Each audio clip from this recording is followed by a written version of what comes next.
শুভ সকাল বন্ধুরা। আজকে সকালবেলায় রান্না সেরে নিচ্ছি, ছেলের অফিস। গতকালকেও সকালবেলা রান্না করে নিয়েছিলাম, ওই জন্য আর লং ভিডিওটা দেওয়া হয়নি।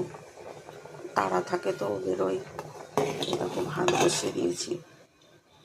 ও বাড়ি থেকে যখন বাড়িতে থাকে তখন তো আমি দেখেছি অনেক বেলায় রান্না করি। ভাতটা ফুটে গেছে, ও খেয়ে যাবে আর খাবার হালকা খাবার নিয়ে যাবে, দুপুরে ওখানে লাঞ্চ টাইমে খাবে। আর এই যে কালকে রাত্রে টমেটো দিয়ে বেগুন দিয়ে মৌরলা মাছ, দেশি মৌরলা মাছ করেছিলাম, খানিকটা খেয়েছি। আর এটা থাকবে, আমিই খাবো।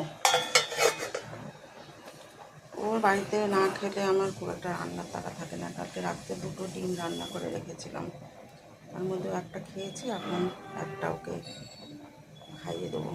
এটা কিন্তু পেঁয়াজ রসুন ছাড়া। বেশি রিচ খাবার অফিসে গেলে বলে, মা বেশি রিচ খাবার দিও না। আর এই একটা সবজি বানাচ্ছি,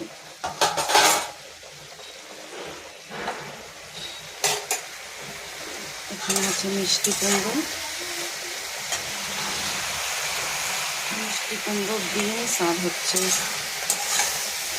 একটু গাজর আর আলু, কাঁচা লঙ্কা, কালো জিরে, 5 ফোড়ন আর একটুখানি জিরে, সাদা জিরে দিয়েছি। আমি তরকারিটা করলাম কেন, আমি আজকে দুপুরবেলা ভাত খাবো না, ওটসের চিলা খেয়ে নেবো, ওই জন্য আর এই তরকারিটা করে রাখলাম। সেটার মধ্যে একটু বড়ি দিলে খেতে আরও ভালো লাগে। আপনার বড়ি নেই, যা আছে তাই দিয়ে করে রাখি।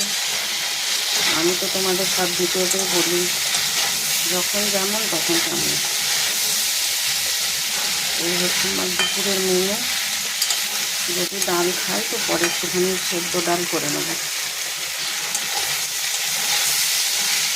একদিকে ভালো হয়, যাওয়ার আগে যেদিন ছেলে অফিস যায় সেদিন আমার খুব সকাল সকাল রান্না হয়ে যায়।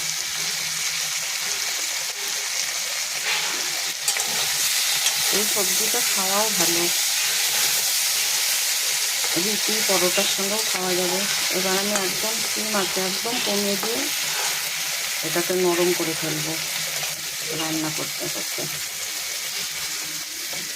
ছোট্ট রেসিপি, চুনো মাছ বলতে শুধু এক রকমের মোরলাটাই, বেশি মোরলা মাছের